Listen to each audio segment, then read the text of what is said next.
بسم الله الرحمن الرحيم.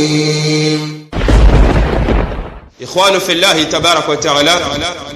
C'est l'histoire d'un jeune, n'est-ce pas, qui a été du vivant du prophète alayhi salatu wassalam, qu'on appelle Khabab ibn al-Arat radiyallahu ta'ala anhu. Ce noble compagnon de Nabi alayhi salatu wassalam, il a eu une vie remplie d'épreuves. Il est rapporté ici avec l'aide d'Allah Jalla wa Ala qu'il y avait une femme, n'est-ce pas, du vécu de Nabi alayhi salatu wassalam, qu'on appelle Ammar. Et cette femme-là était très fortunée. Ammar était très fortunée. Elle faisait partie des femmes Qurayshites qui avaient beaucoup d'influence sur la société. Ammar, à un moment donné, elle s'est rendue au marché et qui était un marché d'esclaves. Dans ce marché-là, on vendait des hommes comme on vendait des marchandises. Allahu Akbar. Et à cette époque-là, cette femme-là s'est rendue au marché pour pouvoir acheter un esclave, pour acheter un être humain qui va pouvoir, n'est-ce pas, être à ses besoins, qu'elle va pouvoir utiliser comme elle voudra. Allahu Akbar. Et ce jour-là, lorsqu'elle s'est rendue dans ce marché-là, elle a vu beaucoup d'esclaves, elle a vu beaucoup de personnes, mais elle a été, n'est-ce pas, particulièrement touchée par un esclave en particulier. Et cet esclave-là, il était un enfant à cette époque-là. Et les savants nous disent, rahimahumullah tabarak wa ta'ala, ils disent que cet enfant-là, il avait à peine 13 ans. Il était âgé d'à peine 13 ans. Et tous les autres esclaves étaient assez baraqués, et ils étaient assez grands, et ils étaient assez forts. Mais elle a remarqué que parmi les esclaves qu'on vendait dans ce marché-là, il y avait un enfant de 13 ans, Allahu Akbar. Alors, elle a demandé, mais à combien vous le vendez? Et le marchand, celui qui devait vendre cet enfant-là, il a donné le prix. Elle a marchandé avec lui, et alhamdulillah, elle a pu acheter un enfant de 13 ans comme esclave, Allahu Akbar. Un enfant de 13 ans comme esclave. Alors Ammar, elle était curieuse. Alors elle a demandé à cet enfant-là, elle dit, mais dis-moi, comment tu t'appelles, n'est-ce pas? Et il dit, moi je m'appelle Khabab, Allahu Akbar. Elle lui dit, mais dis-moi, comment ton père il s'appelle? Il a répondu, Al-Arat. Ensuite elle lui demande, mais dis-moi, tu viens de quelle tribu? D'où tu viens? Il dit, je viens en un mot, machallah, des tribus de Banu Tamim, avec l'aide d'Allah Jalla wa Ala. Et elle était surprise, parce que cette tribu-là est une tribu qui est quand même éloignée, qui se trouve dans le Najd. Ensuite, elle demande, mais comment tu t'es retrouvé ici, dans un marché d'esclaves, pendant que tu as à peine 13 ans? Et ces hommes-là, ils te vendent comme une marchandise. Qu'est-ce qui s'est passé dans ta vie? Allahu Akbar. Cet enfant-là, qui est Khabab ibn al-Arat, radiyallahu ta'ala an, il va dire à Ammar, je vivais paisiblement avec mes parents et avec mes frères et sœurs. Et un jour, notre tribu a été attaquée par des bandits, des gens qui nous ont agressés. Et à ce moment-là, ils ont tout brûlé, Allahu Akbar. Ils se sont accaparés de nos bétails, ils ont tout arraché. Et ils ont kidnappé nos parents, ils ont kidnappé nos mères, ils ont kidnappé les enfants. Et chacun est parti avec la quantité d'hommes qu'il pouvait avoir. Et moi, je me suis retrouvé dans un groupe de bandits. Et ceux-là m'ont kidnappé, m'ont éloigné de ma famille. Et ainsi, on m'a vendu d'homme à homme, de marché à marché, jusqu'à ce que j'arrive ici pour que toi, tu m'achètes. Allahu Akbar. Allahu Akbar. Alors cette femme, elle a dit d'accord, moi je t'ai acheté et à partir d'aujourd'hui, tu seras mon esclave. Alors comme il était très jeune et qu'il n'avait que 13 ans, alors elle a décidé de le mettre dans un métier pour qu'il puisse, masha'Allah, exercer une certaine activité qui va lui rapporter de l'argent. À cette femme-là, bien sûr. Alors elle a envoyé Khabab ibn al-Arat auprès d'un homme qui savait forger le fer, qui travaillait énormément, n'est-ce pas, avec une grande qualité avec le fer. Alors elle a dit à cet homme, il faut enseigner cet enfant-là. Peut-être qu'il sera un bon forgeron, il va fabriquer de bons sabres et Inch'Allah, il va m'apporter beaucoup d'argent. Allahu Akbar. Et Khabab al-Arat, ce grand compagnon de Nabi alayhi salatu salam, depuis le bas âge, à l'âge de 13 ans, il était déjà dans l'esclavage. À l'âge de 13 ans, il n'avait pas de droit. À l'âge de 13 ans, on l'humiliait, on le rabaissait, on le fouettait. Allahu Akbar. Il ne mangeait pas à sa faim. Depuis l'âge de 13 ans, il était maltraité. À l'âge de 13 ans, il a été éloigné de sa famille. À l'âge de 13 ans, ils ont kidnappé son père et sa mère et ses frères et sœurs. Et il a tout perdu. À l'âge de 13 ans, il a été vendu comme esclave. Allahu Akbar. Quelle vie de difficulté, quelle vie de misère. Allahu Akbar. Mais Allah Jalla wa Ala wa tabarak wa ta'ala, comme l'a dit Allah tabarak wa ta'ala, wa asa an takrahu shay'a wa huwa khayrun lakum. كما قال جل وعلا Allah l'a dit تبارك وتعالى في سورة البقرة وعسى أن تكرهوا شيئا وهو خير لكم. Allah il dit جل وعلا, il se pourrait que dans votre vie, moi Allah جل وعلا, je vais créer des situations difficiles, des situations intenses, des situations humiliantes, des situations que vous n'aimez pas. Je vais seulement souvent vous arracher vos parents, je vais vous mettre dans des situations difficiles. Il se pourrait que vous soyez face à certaines situations que vous n'allez pas aimer, que vous détestez. Mais Allah il dit wa huwa khayrun lakum. Mais il se pourra que ce soit dans cette situation-là que moi, Allah, j'y ai placé pour votre bien et votre réussite. Allahu Akbar. La réussite de cet enfant-là se trouvait dans ce kidnapping. La réussite de cet enfant-là se trouvait dans cette vie d'esclave. Allah avait voulu que les bandits puissent l'arracher de sa famille. Allah a voulu qu'on le sépare de sa mère et de son père. Allah a voulu qu'on le vende au marché des esclaves. Allah, il a voulu qu'on le maltraite. Allah a voulu qu'une femme de la Mecque l'achète. Parce qu'Allah lui avait réservé un grand bien. Allahu Akbar. Et Khabab ibn al-Arat, radiyallahu ta'ala an, il est resté là, il a grandi, n'est-ce pas, dans l'esclavage. Mais malgré cela, il espérait qu'Allah Jalla wa Ala allait changer sa vie. Jusqu'à ce que Nabi alayhi salatu salam il arrive. Jusqu'à ce que Nabi alayhi salatu salam il commence à faire cette da'wa. Et lorsque Nabi alayhi salatu salam il a commencé à appeler les gens vers Allah, la première fois où Khabab ibn al-Arat radiyallahu ta'ala an, ce jeune homme, cet enfant, il avait grandi. La première fois, il a écouté les paroles de Nabi alayhi salatu wassalam. Tout de suite, il a accepté le din d'Allah. Tout de suite, il s'est converti à la religion d'Allah. Tout de suite, il a été musulman. Regardez l'honneur qu'Allah il a accordé à cet homme. Cet homme-là, qui est Khabab ibn al-Arat radiyallahu ta'ala an. On dit parmi les 10 compagnons, parmi les 10 premières personnes à avoir embrassé l'islam, parmi les 10 premières personnes qu'Allah a guidées vers l'islam, on dit Khabab en fait partie. Allahu Akbar. Il en fait partie des 10 premiers à avoir embrassé la religion d'Allah Jalla wa Ala. Allahu Akbar. Alors lorsqu'il a accepté le din d'Allah, il a été très éprouvé. Il a été très éprouvé. Jusqu'à ce que Omar ibn al-Khattab radiyallahu ta'ala an, il dit si on veut comparer quelqu'un qui a reçu des épreuves similaires aux épreuves de Bilal ibn Rabah radiyallahu ta'ala an, si on veut comparer une personne qui a souffert comme Bilal ibn Rabah, aujourd'hui on parle de Bilal, des honneurs de Bilal ibn Rabah à cause de la difficulté qu'il a endurée, les peines qu'il a endurées, son sacrifice, tout ce qu'il a accepté. Omar ibn al-Khattab radiyallahu ta'ala an, il dit à chaque fois qu'on va autoriser Bilal ibn Rabah à prendre part à une assemblée, qu'on autorise aussi Khabab ibn al-Arat à prendre part à cette assemblée, parce que lui aussi il a été très éprouvé, durement éprouvé. Allahu Akbar, durement éprouvé, à telle enseigne qu'un jour lui-même il raconte cette partie de sa vie. Il dit lorsqu'il a embrassé l'islam, sa patronne, si vous voulez, sa maîtresse, celle-là qu'il avait achetée, tellement on le châtiait, Khabab ibn al-Arat radiyallahu ta'ala an, tellement on le fouettait, elle a fait appel à des bandits qui sont venus le tabasser. Mais ils ne se sont pas arrêtés là. Une autre fois, ils sont venus et il n'a pas renié sa foi. Elle a donné l'ordre à ce qu'on dépose des braises de feu. Des braises de feu, mes frères en Allah Jalla wa Ala. Et ils ont enlevé le vêtement de Khabab ibn al-Arat radiyallahu ta'ala an. Ils ont enlevé son camis. Ils ont déposé des braises de feu. Et Khabab radiyallahu ta'ala an, il dit on l'a fait coucher sur cette braise de feu. Il dit tellement le feu a brûlé son dos. Il dit tellement le feu a brûlé son dos. Il dit c'est la graisse, l'huile qu'il y a dans son dos là. L'eau qui coulait qui a éteint le feu. Allahu Akbar. À telle enseigne que tout son dos a été des cicatrices. Tout son dos a été cicatrisé. Alors Khabab ibn al-Arat radiyallahu ta'ala anhu, il dit un jour il a été voir un Nabi alayhi salatu salam. Il ne supportait plus les épreuves. Et il a été voir le prophète alayhi salatu salam. Et il a dit, Ya Nabi Allah alayhi salatu salam, nous sommes durement éprouvés, nous sommes maltraités, nous sommes opprimés. Ya Nabi Allah, on m'a fait coucher sur des braises de feu. Et c'est la graisse de mon dos qui a éteint ce feu. Ya Nabi Allah alayhi salatu salam.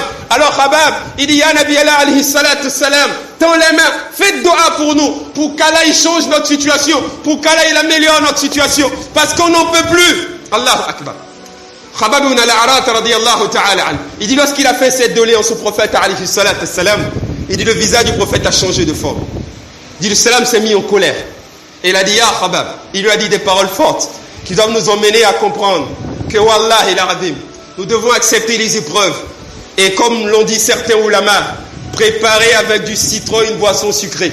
En réalité, peu importe les misères auxquelles on sera confronté, il y a un grand bien dans cette situation. An-Nabi alayhi salatu salam wa afdalu salatu attamu taslim. Il dit Ya Khabab ibn al-Arat radiyallahu ta'ala an. Il dit ne dis pas de telles paroles. Ne me demande pas de faire dua pour qu'Allah vous éloigne de ces épreuves. Il dit parce qu'il y a votre bien dans ces situations. Et Khabab il dit mais comment ça? Et Nabi alayhi salatu salam, il dit parce que avant vous il y avait des des gens qui ont tenu bon, des gens qui ont accepté les pires des épreuves, les pires des humiliations. Et tellement cela, ils ont été mis à l'épreuve. Écoutez ce que le Nabi dit, alayhi salatu salam. Il dit tellement ils ont été mis à l'épreuve. Il dit, les gens, ils fabriquaient des brosses en fer. Des brosses en fer. Prenez une brosse en bois, on mettait des pointes là-dessus. Et il dit, on faisait coucher cela. Et on taillait leur peau avec ces brosses en fer. À telle enseigne que ce fer-là s'accrochait aux veines. On arrachait leur peau avec des brosses en fer. Mais malgré cela, ils se sont rappelés qu'une situation peut être difficile pour moi. Une situation peut être invivable pour moi. Une situation peut être insupportable pour moi. Mais Allah, il a dit quoi? Une situation peut être dure à supporter. Mais en réalité, c'est dans cette difficulté qu'Allah, il a placé mon plus grand bien et ma plus grande réussite. Il dit cela, ils ont patienté. Et ils ont réussi auprès d'Allah Jalla wa Ala. Wallahi, mes frères, en Allah Jalla wa Ala. Regardez la vie de Khabab. Il était très éprouvé. Il a vécu longtemps. Il a participé à la bataille de Badr, à la bataille de Uhud. Jusqu'à ce que Khabab, de l'esclavage, Allah l'a libéré. Parce que sa maîtresse est décédée suite à une maladie difficile. Il a pu émigrer, masha'Allah, avec le prophète alayhi salatu salam. À la mort de Nabi alayhi salatu salam. Lors du khalifa d'Uthman ibn Affan, ou d'Ali ibn Abu Talib radiyallahu ta'ala an. Il est rapporté qu'Allah lui a donné une grande fortune. Et il est devenu très riche. Et il était tellement riche. Khabab ibn al-Arat radiyallahu ta'ala an. On dit qu'il ne gardait pas son argent.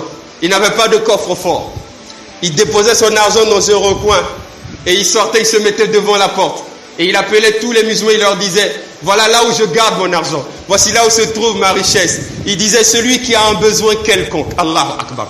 Il dit, celui qui est dans le besoin, c'est pas la peine qu'il vienne me demander, qu'il rentre chez moi, qu'il parte se servir comme il peut, et qu'il résolve son problème avec. Allahu Akbar. Il ne cachait pas sa fortune. Tellement il recherchait l'amour d'Allah. Et dans ces derniers instants, il pleurait à chaudes larmes. Et les gens lui demandaient, mais pourquoi tu pleures, ya Khabab ibn al-Arat radiyallahu ta'ala an. Il dit, je pleure parce que malgré ma grande générosité, je me demande, est-ce que Allah il sera satisfait? Les gens disent, mais pourquoi? Ils disent, voilà, je prends Allah en témoin, que je n'ai jamais caché quoi que ce soit de ma fortune. J'ai toujours exposé ma fortune. J'ai toujours autorisé n'importe qui à rentrer chez moi, à venir puiser ce qu'il veut de ma fortune pour régler ses problèmes. Et j'espère seulement qu'Allah m'acceptera à travers ses actions. Allahu Akbar. Ceux-là, ils ont vécu dans la misère. Mais wallahi, ces épreuves-là les ont rendus forts. Ces épreuves-là ne les ont jamais éloignés d'Allah. Ils ont beaucoup appris des situations difficiles. Ils se sont attachés à Allah Jalla wa Ala. Nous, on doit méditer sur la vie de ceux-là. Wallahi, mes frères, en Allah Jalla wa Ala. Peu importe la situation qu'Allah dresse devant nous, cette parole, n'oubliez jamais cela. Préparez avec du citron une boisson sucrée. Naam, je vous donne ces conseils. Wallahi l'aradim. Peu importe la misère, les épreuves, wallahi, mettez-vous une seule chose en tête. Allah peut mettre mon bien dans cette épreuve-là. Allah peut mettre pour moi un grand bien dans cette épreuve. Allah peut mettre un grand bien dans cette épreuve. Parce qu'Allah m'a informé que je peux détester des situations. Je peux répugner des situations. Mais Allah, il va mettre mon bien dans ces situations. Allahu Akbar. Et il y a des situations que je pourrais aimer. Mais Allah, il mettra quoi? Mon mal dans ces situations. Méditez sur la vie de Khabab ibn al-Arat radiyallahu ta'ala an. Lorsque les bandits sont entrés chez eux et qu'on l'a kidnappé, lorsqu'ils ont kidnappé ses parents, lorsqu'on l'a arraché de sa famille, ils voyaient en ça un mal. Ils se disaient qu'Allah l'avait abandonné. Mais Allah, il a créé toute cette situation-là pour qu'il puisse connaître le prophète, pour qu'il soit musulman et réussisse sa vie en réalité. Allah l'a sorti de ce peuple-là. Allah a fait qu'on l'a vendu d'esclave à esclave. Pourquoi? Juste parce qu'Allah voulait qu'il se retrouve à la Mecque pour faire partie des 10 premières personnes qui allaient embrasser la religion d'Allah. Allahu Akbar. Allah l'a fait passer. Allah a voulu qu'il traverse toutes ces peines et toutes ces épreuves parce qu'Allah avait réservé à Khabab une meilleure situation et une récompense plus grande. Allahu Akbar. Wallahi, regardez la vie de tous ceux-là qui sont passés avant nous. Ceux-là, ils ont été très sages. Ils ne se sont pas plaints des situations, mais ils ont recherché l'aide d'Allah, peu importe la difficulté. Allahu Akbar. Regardez l'exemple de Ahmad ibn Hanbal rahimahullah. Personne ne peut citer le nom de Ahmad ibn Hanbal sans avoir de l'admiration pour lui. Tellement, wallahi, il s'est investi de la religion d'Allah. Tellement il a aidé la Ummah. Tellement, wallahi, il a razim de par sa science Il a sorti beaucoup de personnes de l'ignorance. On l'appelle même l'imam du hadith. Tellement, wallahi, il s'est investi. Tellement, il a propagé, wallahi, le ilm, la science d'Allah Jalla wa Ala. Mais cet homme, sa vie n'a pas été facile. Il a été emprisonné, Ahmad ibn Hanbal. Il a été ligoté, cet homme. On l'a jeté en prison. On l'a humilié. On l'a rabaissé. Mais malgré cette situation, Allah a voulu qu'il passe par là pour augmenter son honneur parmi les hommes, pour l'enseigner davantage, pour qu'il soit, wallahi, au service d'Allah Jalla wa Ala. Ibn Taymiyyah, Shamsuddin Ahmad ibn Taymiyyah, Al-Harani rahimahullah, ce grand cher dont on parle aujourd'hui, lui aussi, wallahi, il a été mis à l'épreuve, il a été jeté en prison, il a été humilié en prison. Allahu Akbar, il a passé des moments, de longs moments en prison. Mais durant tout ce temps, il a étudié en prison. Et lorsqu'il est sorti de prison, il est sorti plus savant que lorsqu'il y entrait. Parce que eux, à travers chaque épreuve, ils utilisaient chaque situation difficile pour construire leur lendemain et pour rechercher le bonheur auprès d'Allah. Eux, ils ont compris que, wallah, on peut préparer une boisson sucrée, naam, avec du citron. Regardez l'histoire d'Ibn Kathir, rahimahullah, At-Tafsir Ibn Kathir. Il a écrit plein de livres qui sont bénéfiques à la communauté. Mais Ibn Kathir, il avait un handicap. Il était infirme, Ibn Kathir. Il était infirme. Il n'était pas comme nous. Mais il était infirme, Ibn Kathir. Mais cela ne l'a pas empêché à apprendre à étudier et à écrire At-Tafsir Ibn Kathir. Allahu Akbar. Allahu Akbar. As-Sarakhsi, un grand cheikh, pour ceux qui le connaissent, il a été jeté dans un puits. On l'a jeté dans un puits pendant de longs moments. Et c'est dans ce puits-là qu'il a appris le Coran. Dans ce puits, il a mémorisé le Coran. C'est dans ce puits qu'il a été hafiz le Coran. Et ils ont compris qu'en réalité, il n'y a pas de mauvaise situation. En réalité, chaque situation peut nous permettre d'avoir l'aide d'Allah et l'amour d'Allah Jalla wa Ala. Wallahi, mes frères en Allah Tabarak wa Ta'ala, ne tombez pas dans le désespoir parce que vous êtes confrontés à une situation que vous n'aimez pas. Il se pourrait que cette situation que vous détestez vous apporte le plus grand des bienfaits auprès d'Allah Jalla wa Ala. Parce qu'Allah l'a dit, وَعَسَىٰ أَن تَكْرَهُوا شَيْئًا وَهُوَ خَيْرٌ لَكُمْ. Allah dit, il se pourrait que vous détestez des situations, mais j'ai mis votre bien dans cette situation. وَعَسَىٰ أَن تُحِبُّوا شَيْئًا. Il se pourrait aussi que vous aimez des situations, وَهُوَ شَرٌ لَكُمْ. Parce que moi, Allah, j'ai mis votre mal dans ces situations. Wallahu ya'lam. Allah, il dit, Wallahu ya'lam wa antum la ta'lamun. Allah dit, moi, Allah, je suis savant, je sais, mais vous ne savez rien, et vous ne savez pas où se trouve votre bien. Voilà pourquoi nous, on doit avoir confiance en la science d'Allah. Allah, il nous connaît mieux que nous-mêmes. On doit avoir confiance en la science d'Allah. Allah nous a rassuré qu'on peut détester des situations, mais cela peut constituer pour nous un grand bienfait. À nous de patienter, à nous de rechercher l'aide d'Allah, à nous de faire le dua, à nous de ne pas désespérer d'Allah. Peu importe les épreuves, peu importe les plus grandes difficultés dans notre vie, même si on nous prive de tout, Allah, il dit, il peut mettre notre bien dans les pires des épreuves et les situations les plus désagréables. Et cette conscience-là ne doit jamais nous quitter. On ne doit jamais désespérer d'Allah Jalla wa Ala. On ne doit jamais oublier que dans les plus grands moments de solitude, dans les plus grands moments d'épreuve, Allah peut mettre dans ces moments-là notre bien. Et dans les plus grands moments de joie, Allah, il peut aussi y mettre aussi notre perte. Voilà pourquoi nous, on doit rechercher l'aide d'Allah Jalla wa Ala. Peu importe la situation. Et le Nabi nous l'a dit dans plusieurs hadiths. Il dit tout ce qui attend le croyant, c'est un bien pour lui. Même lorsqu'il mange et qu'il a été piqué par une épine, il ne faudrait pas qu'il se lamente et qu'il dise ah c'est un mal pour moi. Non, non, non. Al-Nabi dit juste par cette douleur-là, Allah Jalla wa Ala, il peut t'effacer tes péchés. Peut-être qu'aujourd'hui ton entreprise va mal, ça ne va pas, tes activités ne marchent pas, ta boutique ne marche pas. Peut-être que par cette épreuve, peut-être que dans le passé, tu as commis certains haram et qu'Allah, à travers cette difficulté-là, il aura pitié de toi, il va te pardonner tes péchés et il aura de la miséricorde pour toi. Et si Allah a de la miséricorde pour toi, sois sûr et certain que très bientôt, dans un moment très proche, Allah, il va forcément t'ouvrir la porte. En réalité, chaque difficulté, si on patiente, nous rapproche de quoi? Du soutien d'Allah. Parce qu'Allah, il a dit Inna Allah ma'as sabirin. Inna Allah ma'as sabirin. C'est une parole qui nous réconforte en tant que croyants. Allah, il dit Allah sera toujours proche. Ma'as sabirin. Allah sera toujours proche de ceux qui auront la patience. Ceux-là qui vont patienter dans l'épreuve. Ceux-là qui auront confiance en Allah dans l'épreuve. Ceux-là qui vont croire que c'est vrai cette épreuve-là, je déteste cette situation, mais il se pourrait qu'elle contienne mon bien. Ceux-là qui auront confiance, Allah il dit, et qui vont patienter, il sera toujours proche de ceux-là qui auront dans leur cœur la patience. Et si Allah il est proche de nous, en réalité on n'a rien perdu. Parce qu'on va gagner beaucoup plus que ce qu'on a perdu. Voilà pourquoi Nabi alayhi salatu salam, il dit si Allah nous prend un bien et qu'on accepte et qu'on patiente pour Allah, Allah nous remplace par quelque chose de meilleur. C'est comme ça. Patientez. Et wallahi l'aradim, ne désespérez jamais d'Allah. Si ça fait 5 ans que vous avez été diplômé, que vous ne travaillez pas, ne voyez pas dans cette situation une perte pour vous. Mais recherchez toujours l'amour d'Allah. Restez constant dans vos doigts. Et Inch'Allah, sachez qu'il y a des gens qui ont tout perdu, comme Khabab ibn al-Arat radiyallahu ta'ala an. Il a été esclave depuis l'âge de 13 ans. Mais Allah a mis son plus grand bien dans cette situation. Parce qu'à travers cette situation, il a connu le prophète alayhi salatu wassalam. Il a été parmi les 10 premiers musulmans à embrasser la religion d'Allah Jalla wa Ala. Et wallahi, il est mort comme faisant partie des compagnons les plus nobles de Nabi alayhi salatu wassalam.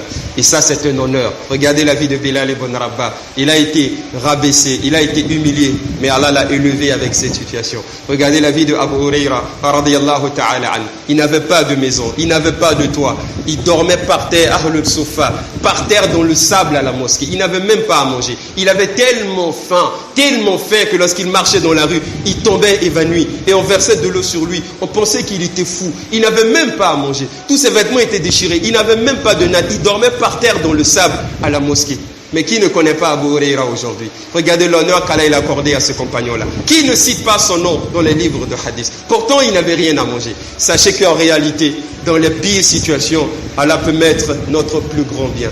Même si la vie est pénible et difficile, acceptez l'épreuve, recherchez l'aide d'Allah Jalla wa Ala et la ferme conviction que dans les moments les plus difficiles, Allah peut y mettre dans cette situation-là un grand bien pour moi. Allah il dit وَعَسَىٰ أَن تَكْرَهُوا شَيْئًا وَهُوَ خَيْرٌ لَكُمْ. Il se pourrait que vous détestez au plus profond de vous certaines situations. وَهُوَ خَيْرٌ لَكُمْ. Moi Allah j'y ai mis votre plus grand bien dans ces situations. وَعَسَىٰ أَن تُحِبُّوا شَيْئًا وَهُوَ شَرٌ لَكُمْ. Et il se pourrait que vous aimiez des situations, mais moi Allah j'ai mis dans ces situations un mal pour vous. Qu'Allah nous pardonne et qu'Allah nous